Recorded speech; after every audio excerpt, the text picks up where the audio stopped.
खनिज और शक्ति संसाधन वाले अध्याय को आगे बढ़ाते हैं। अगला जो टॉपिक है वो है खनिजों को हम प्राप्त कैसे करते हैं, उनका निष्कर्षण कैसे होता है, जमीन में जो दबे हुए खनिज है उनको बाहर कैसे निकालते हैं। छोटा सा टॉपिक है लेकिन सिंपल सा है, आपको समझना है। देखो दोस्तों, इसकी सिर्फ 3 विधियां यहां पर दी हुई है। सबसे पहली जो विधि है इसका नाम है खनन। खनन का मतलब होता है खोदना। दूसरा है प्रवेदन। प्रवेदन जिसको आप ड्रिलिंग से भी समझ सकते हैं, ड्रिल करना, मतलब इससे ये ज्यादा गहरा है। और तीसरा है आखनन। आखनन, आखनन मतलब जो साधारण खुदाई होती है उससे आप इसको समझ सकते हैं। तो पहला खनन, प्रवेदन और आखनन, 3 विधियों से खनिजों को प्राप्त किया जाता है, जमीन में से इसको बाहर निकाला जाता है। अब इसके अंदर क्या क्या कंसेप्ट है, आप मेरे साथ बने रहेंगे। खनन के अंदर 2 प्रकार बताए गए हैं। एक तो है विवृत खनन, विवृत खनन, और दूसरा है आपके प्रवेदन। इसमें ये 2 प्रकार है। किसमें? खनन के अंदर, एक विवृत खनन और दूसरा प्रवेदन। फिर उसके बाद में ये प्रवेदन और आखनन। अब देखिए, सॉरी, विवृत खनन के प्रवेदन यहां पर आ गया, इसको हम कहेंगे कूप की खनन। हाँ, यहां पर आप लिखिए कूप की खनन। कूप की खनन क्या है? बहुत सिंपल सी टर्म है, अभी आपको बताता हूं मैं। सबसे पहले हम बात करते हैं खनन की। सबसे पहला मैंने बताया था आपको खनन। खनन का मतलब होता है साधारण रूप से खोदना। जमीन को आप खोदेंगे, पृथ्वी की सतह के अंदर दबी हुई जो शैल है वहां से आपको खनिज प्राप्त करना है। हमने पहले देखा था कि खनिज चट्टानों से प्राप्त होगा ज्यादातर, तो पृथ्वी की सतह के अंदर दबी शैलों से, जो जमीन के अंदर दबी हुई है। आप इसको लिखेंगे, नोटबुक साथ में रखना है। पृथ्वी की जो सतह है, ऊपरी सतह, पृथ्वी की सतह के अंदर दबी शैल मतलब चट्टान। ज्यादातर आपको यही समझना है कि चट्टानों से हम खनिज प्राप्त करेंगे। तो पृथ्वी की सतह के अंदर दबी शैलों से, चट्टानों से खनिजों को बाहर निकालने की प्रक्रिया, शैलों से खनिजों को बाहर निकालने की प्रक्रिया, को बाहर निकालने की प्रक्रिया, ये क्या कहलाएगी? खनन कहलाएगी। खोदना, सिंपल रूप से, कोई इसमें कहीं कोई फॉर्मूला नहीं है। अब इस खनन को हमने समझ लिया। अब इसके 2 भाग। अब सबसे पहले मैं समझता हूं, ए लगाता हूं यहां पर, जिसको आपने नाम दिया है विवृत खनन। ये इसी का एक भाई है, इसी का एक प्रकार है, कोई चिंता की जरूरत नहीं है। जो कम गहराई में स्थित है, जमीन के अंदर तो सब है लेकिन जो कम गहराई में स्थित है ना, उसको विवृत खनन द्वारा पृष्ठीय सतह को हटा करके, तो देखिए जो खनिज कम गहराई में, जो ज्यादा डेप्थ में नहीं है, कम गहराई में स्थित है या पाए जाते हैं, जो खनिज कम गहराई में पाए जाते हैं या स्थित हैं, जिन्हें पृष्ठीय सतह हटाकर प्राप्त किया जाता है या प्राप्त किया जा सकता है,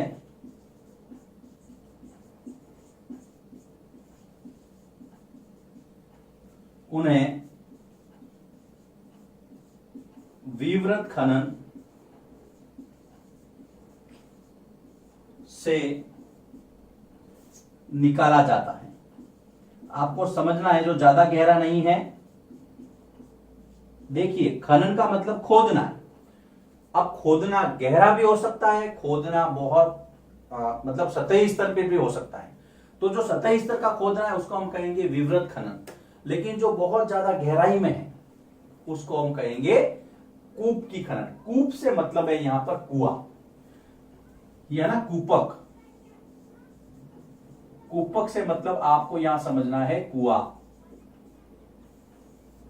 थोड़ा सा इसको समझने के लिए इशारा रखिए कि कुएनुमा जब खुदाई होती है तो कुआं तो देखो ज्यादा गहरा होता है, छोटा कुआं तो होता नहीं है, तो ये आपको समझना है। अब हम देखते हैं कि अधिक गहराई में स्थित खनिज निकालने या खनिजों तक पहुंचने के लिए कूपक बनाए जाते हैं। मैं यहां पर लिख रहा हूं उसका ना, अधिक गहराई में स्थित, अधिक गहराई में स्थित खनिजों तक पहुंच के लिए या पहुंचने के लिए, पहुंचने यहां से लिखता हूं मैं, पहुंचने के लिए क्या बनाए जाते हैं, कूपक बनाए जाते हैं। यह ध्यान रखना, कूपक जो कुएनुमा संरचना होती है और कुएं जो है ज्यादा गहरे होते हैं। सिंपल जो आपकी जो खुदाई से हमने समझा था विवृत खनन, उससे थोड़ा सा आगे है, ये थोड़ा सा आगे चलना है अपने को। और ये जो प्रक्रिया है, और यह प्रक्रिया क्या कहलाती है, कूप की खनन कहलाती है। कूप की खनन कहलाती है। तो यहां पर पहला जो प्रकार है आपका, वो यहां पर हम समाप्त करते हैं। कौन सा, खनन वाला। खनन में भी क्या था, विवृत खनन और कूप की खनन। ये देखिए, खनन का मतलब सिंपल सा खोदना है। इसकी परिभाषा हमने देखी कि पृथ्वी की सतह के अंदर दबी हुई शैलों को जब हम प्राप्त करेंगे तो हम इसको क्या कहेंगे, खनन कहेंगे। लेकिन ये भी दो प्रकार का है। एक तो था आपके विवृत खनन, आप सिंपल सी जो पृष्ठीय सतह है, ऊपर की जो सरफेस है, उसको हटा करके जब आप खुदाई करेंगे तो उसको हम कहेंगे विवृत खनन। ज्यादा कोई बड़ी बात नहीं है। लेकिन जब आपको अधिक गहराई में जाना है, ये वाला, तो ये बी दूसरा वाला है, कूप की खनन। अधिक गहराई में स्थित खनिजों तक पहुंचने के लिए कूपक बनाए जाते हैं, और ये जो प्रक्रिया है वो कूप की खनन कहलाती है। कूपक बना करके खोदना, कूपक से आप इसको कुएनुमा संरचना समझ सकते हैं। तो पहला यहां पर जो निष्कर्षण प्राप्त करने की जो विधि थी, खनन मतलब खोदना, देखिए सभी खोदना ही है, लेकिन पहला जो खनन में विवृत खनन और कूप की खनन था, इसको इस तरह से आपको कैटेगराइज करना है। लिखिए इसको, फिर मैं इसको आगे बढ़ाता हूं। अब हम दूसरे प्रकार की बात करते हैं, जिसको हमने नाम दिया है प्रवेदन। प्रवेदन को आप ड्रिलिंग से समझ सकते हैं। जो कुआं आपने पहले खोदे थे उसके अंदर ड्रिल करना, गहराई तक ड्रिल करना। और आपको पता है जो हम पेट्रोलियम पदार्थ यूज करते हैं वो इसी प्रक्रिया से बाहर आता है, प्राकृतिक गैस है। तो गहन कुओं की जब खुदाई की जाती है ना, जो बहुत गहरे हैं, गहन कूपों की खुदाई, कूपों का मतलब यहां कुएं से समझना है आपको, गहन कूपों की खुदाई करने की जो प्रक्रिया है, खुदाई करने की प्रक्रिया, जिससे आप क्या क्या हासिल कर पाएंगे, जिससे एक तो आपके पेट्रोलियम पदार्थ, पेट्रोलियम पदार्थ ये भी खनिज का प्रकार है। उसके बाद में आपकी प्राकृतिक गैस है, तथा प्राकृतिक गैस, नेचुरल गैस, आगे पढ़ेंगे हम इसके बारे में, प्राप्त किए जाते हैं, प्राप्त किए जाते हैं। तो ये है दूसरा आपका प्रवेदन, जिसको आप ड्रिलिंग से समझ सकते हैं, ड्रिल करना। जो कुएं आपने बनाए हैं उसको ड्रिल करके, गहन, गहन का मतलब जो बहुत गहरे है, उसको और खुदाई करके ड्रिल कीजिए। ये जो प्रक्रिया है वो प्रवेदन है। तो पहला खनन था, दूसरा प्रवेदन हो गया। अब हम तीसरा समझते हैं, जो सिंपल सा है, बहुत सिंपल है, वो है आखनन। ये भी खनन की तरह ही है। साधारण जो खुदाई होती है उससे आपको समझना है। साधारण खुदाई द्वारा खनिजों को प्राप्त, खनिजों को जमीन से बाहर निकालने की प्रक्रिया। साधारण खुदाई द्वारा, साधारण खुदाई द्वारा खनिजों को जमीन से बाहर निकालने की प्रक्रिया आखनन कहलाती है। बहुत सिंपल है, कहीं आपको इफ वर्ड की जरूरत नहीं पड़ेगी। आप आराम से इसको समझना है, कैटेगराइज करना है और नोट्स बनाने हैं और उसकी प्रैक्टिस करनी है। सबसे इंपॉर्टेंट है आपको लिखना कितना है, लिखना सिस्टमेटिकली लिखना है। देखो मैं इसीलिए बोर्ड पे आता हूं। आपने देखा होगा आपको बहुत सारे ऐसे वीडियो मिल जाएंगे जो पीपीटी फॉर्म में होते हैं, पीपीटी फॉर्म में होते हैं, क्वेश्चन आंसर फॉर्म में होते हैं, वो सब बात की प्रक्रिया है। पहले आपको बोर्ड पे आना है और इस तरह से एक माहौल क्रिएट करना है जैसे लाइव क्लास चल रही हो। देन उससे क्या होता है कि आपका एक माइंड सेटअप बन जाता है कि हाँ सर ने वहां पर इसको ये पढ़ाया था। हम लोग कई बार कुछ चीजें भूल जाते हैं, एग्जाम में रिवाइज नहीं कर पाते, लेकिन जब एग्जाम आता है तो हमें तुरंत याद आ जाती है, क्योंकि वो क्लासरूम का जो सीन होता है वो हमें याद दिलाता है कि हाँ सर ने ये लिखा था और बोर्ड के उस कोने पर लिखा था। मेरे साथ ऐसा होता था जब मैं पढ़ता था। तो आप तो मेरे से काफी आगे हैं पढ़ने में, तो निश्चित रूप से आप इस तरह की जो क्लासेज होती है उससे हमें बेनिफिट मिलता है। पीपीटी फॉर्म आपको हेल्प अवश्य करता है, लेकिन जो क्लासरूम क्रिएशन है वो नहीं हो पाता। खैर छोड़िए, इसको आगे चलते हैं हम। तो प्रवेदन हो गया, आखनन हो गया, और उसके पहले मैंने आपको खनन बताया था। अब हम बात करते हैं खनिज है वो मिलते कहाँ है, खनिजों का वितरण। वितरण में यहाँ पे दो टॉपिक थे, एक तो बहुत सारे महाद्वीप बताए गए, सातों महाद्वीपों के अंदर कहाँ पे क्या मिलता है, उसको मैं आपके लिए मैप वाले फॉर्म में लाऊंगा इस चैप्टर के सबसे लास्ट में, उसको छोड़ दीजिए।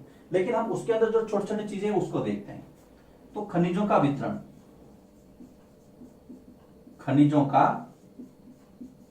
वितरण, इसका जो डिस्ट्रीब्यूटेशन है वो कैसे होता है, कौन सा खनिज कहां पर मिलेगा। तो सबसे पहले हमें यह पता रखना है ना कि खनिज जो मिलते हैं हमें शैलों में मिलते हैं, चट्टानों के अंदर। खनिज जो मिलेंगे वो किसमें मिलेंगे, शैलों में, या शैल समूह जिसको आप चट्टानों का समूह कह सकते हैं, रॉक ग्रुप्स कह सकते हैं। तो सबसे पहले बेसिक चीज ये है कि खनिज हमें मिलेंगे कहां, चट्टानों में मिलेंगे। आप जमीन को खोदोगे कोई न कोई चट्टान आएगी, चाहे वो हमने 7th में पढ़ा था 3 प्रकार की चट्टानें थी, आग्नेय, अवसादी और कायांतरित। तो जो खनिजों के प्रकार है वो भी अलग अलग चट्टानों से दोस्ती किए हुए हैं कि मैं तेरा दोस्त हूं तो मैं तेरी चट्टान में ही मिलूंगा। अब देखो, अगर आपको धात्विक खनिज चाहिए, सबसे पहले मैं यहां लिखता हूं धात्विक खनिज। ये देखिए, जिसको आप मेटलिक बोलते हैं, जो मेटल वाले मिनरल्स हैं वो आपको मिलेंगे या तो आग्नेय चट्टान में या कायांतरित चट्टान में। तो आपको ये पता रखना है, आग्नेय तथा कायांतरित शैलों में आपको मिलेंगे। कायांतरित शैलों में कौन, धात्विक खनिज। याद रखने लायक है ये, आपको नोट्स में बिल्कुल इसको मेंशन करना है, क्योंकि ये आग्नेय और कायांतरित शैल जो है ना, इसी से जो है आपके विशाल जो पठारी क्षेत्र है, आपने छोटा नागपुर का पठार सबसे पहले याद किया था झारखंड के अंदर, वहां पर भी बहुत सारे खनिज है। तो ये देखिए, आग्नेय और कायांतरित चट्टानें हैं, वहां पर आपको धात्विक खनिज मिलेंगे, क्योंकि ये विशाल पठारी जो क्षेत्र होते हैं, और पठारों के अंदर पठारे, अगर आपने 6th क्लास में पढ़ा कि पठार हमारे लिए कैसे उपयोगी है, तो उसमें सबसे पहले आता है कि पठारों में बहुत सारे खनिज मिलते हैं। अब हम बात करते हैं नॉन मेटेलिक, अधात्विक खनिज की। अधात्विक खनिज आपको मिलेंगे अवसादी चट्टानों में। यहां पर देखिए, ये है अधात्विक खनिज। अधात्विक खनिज आपको कहां मिलेंगे, अवसादी शैल समूह में। अवसादी शैलों के अंदर आपको अधात्विक खनिज मिलेंगे, यहां से इसको नोट ले लेना। नॉन मेटेलिक, अवसादी चट्टानें आपने 7th क्लास में पढ़ी थी, एक परत के ऊपर दूसरी परत जम जाती, फिर वो कठोर बनके चट्टान, जैसे कि चूना पत्थर, लाइमस्टोन जो है वो अवसादी चट्टान का उदाहरण है। अवसादी चट्टानों में जो नवीन वलित पर्वत हैं, मैदान हैं, नवीन वलित पर्वत जैसे कि हिमालय पर्वतमाला, इसके बाद में मैदानी जो क्षेत्र है, यहां पर आपको क्या मिलेगा, अधात्विक खनिज। एग्जाम्पल के लिए चूना पत्थर, लाइमस्टोन, अवसादी चट्टान, और खनिज भी है। अब देखो, वापिस देख लो आपसे आराम से, चिंता मत करो। धात्विक खनिजों में आग्नेय कायंत्रित में मिलते हैं, विशाल पठारी क्षेत्र हैं। अधात्विक खनिज आपको कहां मिलेंगे? औषधि शैलों में, नवीन वलित पर्वत में, मैदानों में, ये सारी। और एग्जाम्पल के लिए हमने लिया चूना पत्थर। आप कहोगे नहीं सर एक एग्जाम्पल और दो, तो एक एग्जाम्पल और ले लीजिए। बहुत प्यारा एग्जाम्पल है आपका पेट्रोलियम पदार्थ, औषधि शैलों में ही पाई जाती है, क्योंकि वो फॉसिल्स के रूप में जो क्या कहते हैं आप उसको, जीवाश्म ईंधन आगे आएगा। कोयला है, पेट्रोलियम है, ये सब औषधि चट्टानों में पाए जाते हैं। लिख लो इसको बोलिए आप, कोयला, पेट्रोलियम, चूना पत्थर आपने ऑलरेडी लिख ही लिया है। ये सब किसमें पाए जाते हैं? अवसादी चट्टानों में। और अवसादी चट्टानों में आपको पता है ना, अधात्विक खनिज मिलते हैं, उनकी दोस्ती है अधात्विक खनिजों की किसके साथ है? अवसादी चट्टानों में। ये आपको पता रखना है। इसके अलावा बहुत सारे क्षेत्र है, जैसे फ्रांस का काकेशस प्रदेश है, आपकी किताब में दिया हुआ है, जहां पे चूना पत्थर के भंडार है।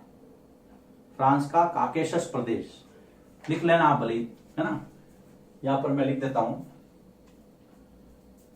फ्रांस में काकेशस प्रदेश किसके लिए जाना जाता है? चूना पत्थर के निक्षेप है, भंडार है। यहां पर यूक्रेन है, जॉर्जिया है, वहां पे मैंगनीज मिलता है। ये सब हम चर्चा करेंगे बाद में, लेकिन फिलहाल अभी हमने क्या देखा कि प्रवेदन हो गया, उसके बाद में आखनन हो गया।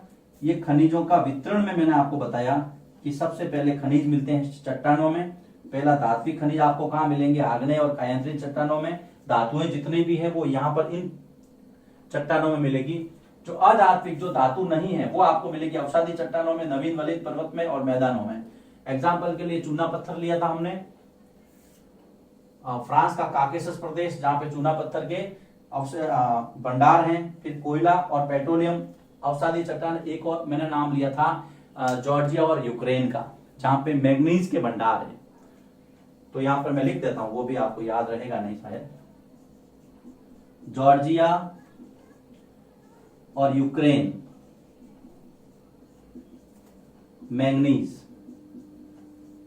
मैंगनीज के भंडार। अब देखो आपके लिए काम भी है साथ साथ, आप एटलस को ढूंढते रहिए, एटलस को खंगालिए कि क्षेत्र कहां है फ्रांस के अंदर। काकेशस के जो क्षेत्र है वहां पर ये खनिज वाले मैप में आप देखिए, ये देखिए, इससे आपका ज्योग्राफी में इंटरेस्ट बढ़ेगा।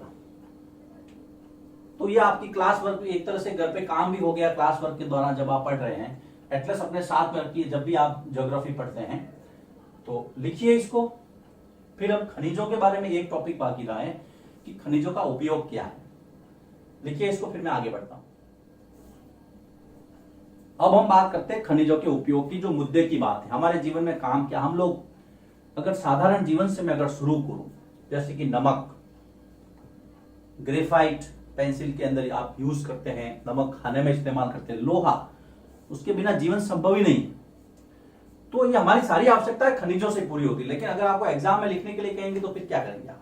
तो खनिज उपयोग में सबसे पहला आप लिखेंगे कि ये उद्योगों में अर्थात इंडस्ट्रीज के अंदर यूज होता है। तो उद्योगों में खनिजों का इस्तेमाल या खनिजों का प्रयोग होता है। उद्योगों में खनिजों का प्रयोग होता है, सबसे पहली बात तो ये है।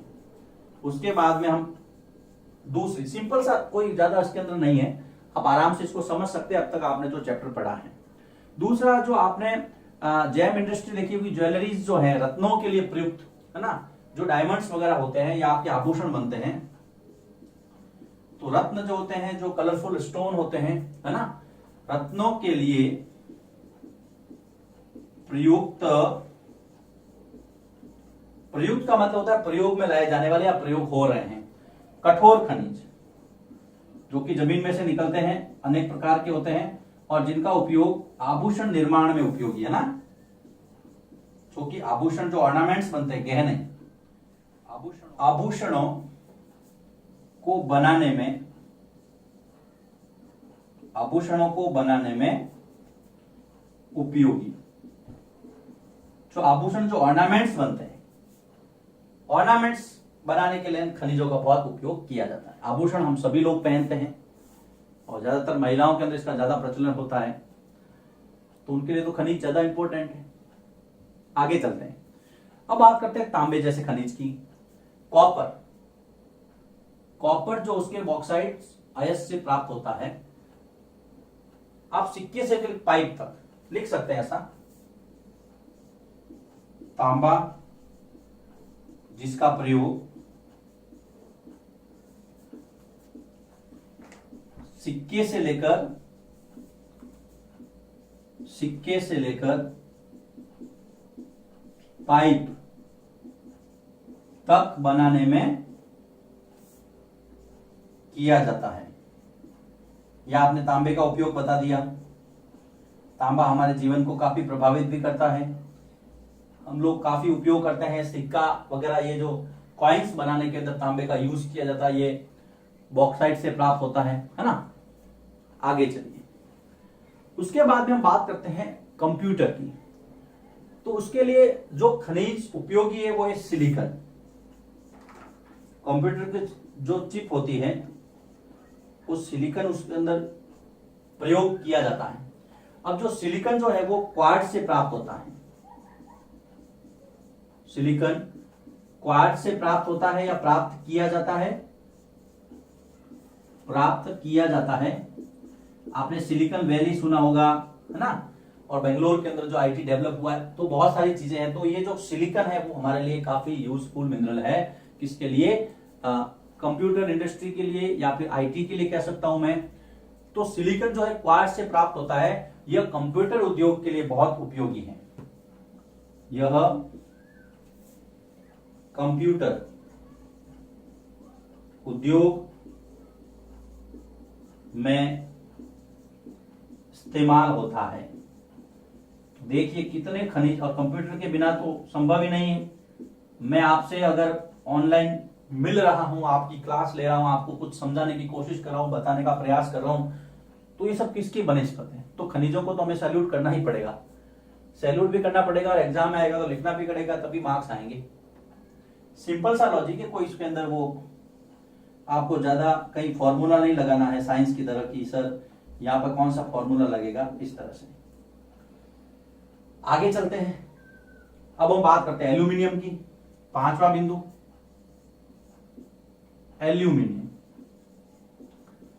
रसोई घर में जाना कभी और मम्मी से पूछना कि एल्यूमिनियम के बर्तन कितने हैं, तो आपको गिन के बताएंगे मम्मी, तो आपकी जो माताजी हैं, कि एल्यूमिनियम के देखिए इतने बर्तन हमारे घर में हैं, है ना। हाँ, थोड़ा यहां पर थोड़ा करेक्शन कीजिए आप। तांबा, ये जो बॉक्साइट मैंने कहा था, माइंड से स्लिप हो गया, वो तांबा बॉक्साइट नहीं है, एल्यूमिनियम है ना बेटा। एल्यूमिनियम, इसका जो अयस्क है वो बॉक्साइट से प्राप्त होता है। बॉक्साइट से प्राप्त किया जाता है। बॉक्साइट से, अयस्क का मतलब समझते हैं ना आप, जमीन में जिस रूप से आप खनिज को बाहर निकालोगे उसको हम अयस्क कहते हैं, जिसको मैंने कई बार बताया आपको, ओर कहते हैं उसको इंग्लिश में ना, ओर। तो एल्यूमिनियम हमें शुद्ध रूप में नहीं मिलता है, वो क्या मिलता है? बॉक्साइट फॉर्म में मिलता है एल्यूमिनियम। कभी कभी क्या होता है, बत्ती गुल हो जाती है दिमाग की, तो कहीं कुछ ऐसा स्लिप हो जाता है। तो वैसे ही मेरे साथ ऐसा हो गया, मैंने तांबा के अंदर जो इसका जिक्र कर दिया, होना नहीं चाहिए था, उसको मैं करेक्ट करता हूं। एल्यूमिनियम का संबंध आपको बॉक्साइट से दर्शाना है। चलिए आगे चलते हैं। बॉक्साइट से, अयस्क से प्राप्त किया जाता है एल्यूमिनियम। अब इसका उपयोग देखिए, एक तो बर्तन निर्माण, यूटेंसिल्स बनते हैं, आप अपने रसोई घर में जाना और आपको पता चल जाएगा। उसके बाद में आपकी जितनी भी मोटर बाइक, कार वगैरह सारी, ऑटोमोबाइल है ना, ऑटोमोबाइल में इसका यूज होता है। उसके बाद में आप देखिए हवाई जहाज निर्माण, इतना उपयोगी है हवाई जहाज निर्माण, ठीक है।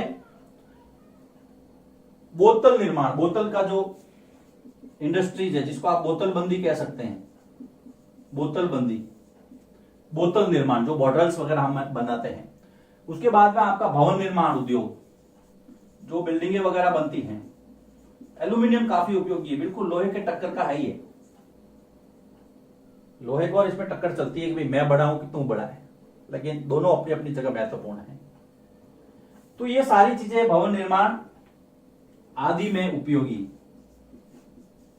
आदि में उपयोगी या प्रयोग किया जाता है एल्यूमिनियम। किससे प्राप्त होता है? अयस्क बॉक्साइट। मैं फिर से कह रहा हूं, कई बार क्या होता है, 2 मिनट का वीडियो देखा, मैंने मान दो बता दिया गलती से तांबा बॉक्साइट, फिर आप मुझे मैसेज कर देते सर यहाँ पे आपने गलती की है। तो मानता हूं गलती की है, लेकिन आगे भी तो देखो, उसको सुधारा भी है। मिस्टेक्स तो होगी, किससे नहीं होगी, आपसे, मेरे से, किसी से भी हो सकती है। कोई भी व्यक्ति अपने आप में पूर्ण नहीं है। तो एल्यूमिनियम बॉक्साइट प्लीज याद रखिए, है ना। ये देखिए, जब आप एक बार कोई मिस्टेक कर देते तो उसको सुधारने में कितना दम लगाना पड़ता है, इसलिए सावधानी हटी दुर्घटना घटी। बर्तन निर्माण, ऑटोमोबाइल, हवाई जहाज, बोतलबंदी, भवन निर्माण, ये सब आपको पता रखना है। सिलिकॉन किससे प्राप्त होता है? क्वार्ट्ज से प्राप्त होता है। कंप्यूटर उद्योग की जान है, आधार है उसका। तांबा सिक्के से लेके पाइप तक यूज होता है बनाने के अंदर, बहुत इंपॉर्टेंट है हमारे लिए। फिर आप जैम इंडस्ट्री के अंदर देखिए, कलरफुल जो स्टोन होते हैं, ऑर्नामेंट्स बनाने के अंदर यूज होता है, आभूषण बनाने में। और जो इंडस्ट्रीज है उसका आधार है मिनरल्स। इस तरह से आपको 5 बिंदु में इसको समेटना है। खनिजों के उपयोग से आप क्या समझते हैं, स्पष्ट कीजिए। पूरा का पूरा प्रश्न आपका तैयार। बहुत खूबसूरत उत्तर होगा अगर आप इस तरह से लिखेंगे अपने नोटबुक में, और एग्जाम में अगर आपसे पूछा जाता है, आप इस तरह से इसका जवाब देना है। कोई गलत नहीं करेगा, और बढ़िया सजा सजा के लिखना है इसको। लिखिए इसको, फिर मैं इसको थोड़ा आगे बढ़ाता हूं।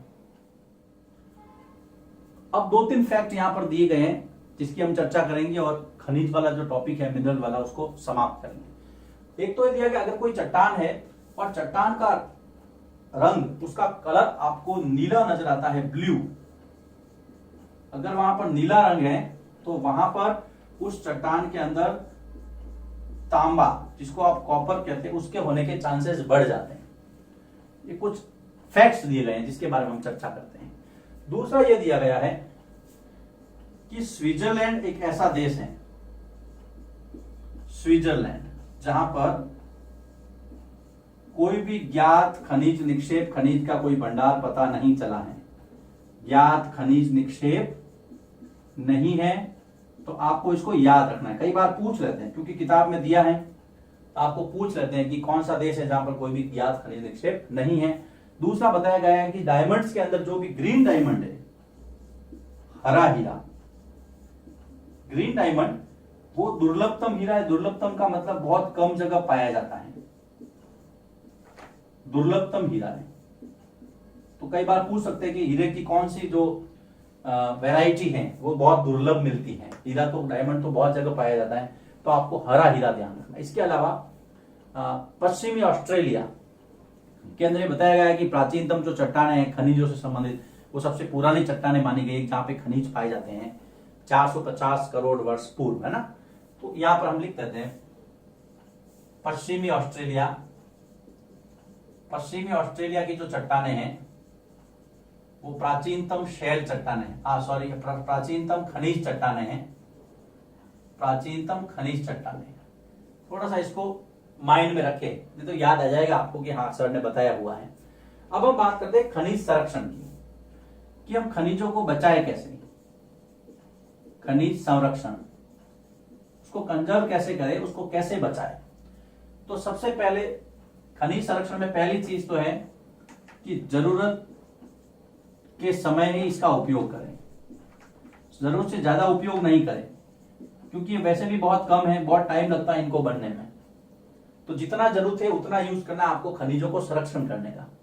ये खनिज को हम, दूसरा विकल्पों की तलाश करें।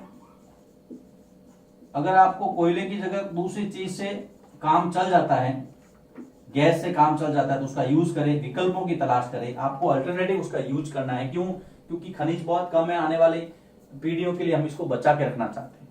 तीसरा, जितने भी मेटल्स है उनको रिसाइकल करें, तो हम कहेंगे धातुओं का पुनर्चक्रण, रिसाइकल करके यूज कर सकते हैं। आजकल इसके लिए बहुत बड़े बड़े पुनर्चक्रण, प्लांट भी लगे हुए हैं। तो ज्यादा बड़ा क्वेश्चन आता नहीं है ये कभी भी। खनिज संरक्षण के तीन उपाय आप सुझा सकते हैं। बड़ा प्रश्न आ सकता है खनिजों के उपयोग क्या है, जो मैंने आपको पहले बताया था। ये छोटी छोटी चीजें आपको पता रखना है, जैसे कि नीला रंग है तांबे के लिए, जो चट्टान अगर नीले रंग की होगी, प्लस कौन से देश में कि स्विट्जरलैंड में कोई भी ज्ञात निक्षेप नहीं है, कौन सा हीरा दुर्लभतम है, हरा हीरा है ना। उसके बाद में कौन सी जो चट्टानें हैं प्राचीनतम खनिज चट्टानों का उदाहरण है, तो पश्चिमी ऑस्ट्रेलिया में पाई जाती है ना। इस तरह से खनिज संरक्षण के पहला है जितना जरूरत हो उतना यूज करें। अल्टरनेटिव जो आपके विकल्प है, ऑप्शंस है, उसको अपने ध्यान में रखें कि हाँ इसकी जगह हम ये भी इस्तेमाल कर सकते हैं। तीसरा सबसे महत्वपूर्ण, रिसाइकलिंग में अंदर विश्वास करें। जो भी मेटल्स है, धातुओं का पुनर्चक्रण, एल्यूमिनियम का अगर कोई भी आपके पास बर्तन है टूट फूट गया तो उसको रिसाइकल करके उसकी नई चीजें बना दी जाती है या बनाई जा सकती है, उसको फेंके नहीं। यहां पर आपका खनिज वाला टॉपिक पूरा होता है। अब हम अगले वीडियो लेक्चर में बात करेंगे शक्ति संसाधन। लिखिए इसको, उसके बाद में हम अगले वीडियो में मिलते हैं शक्ति संसाधन के बारे में चर्चा करते हुए।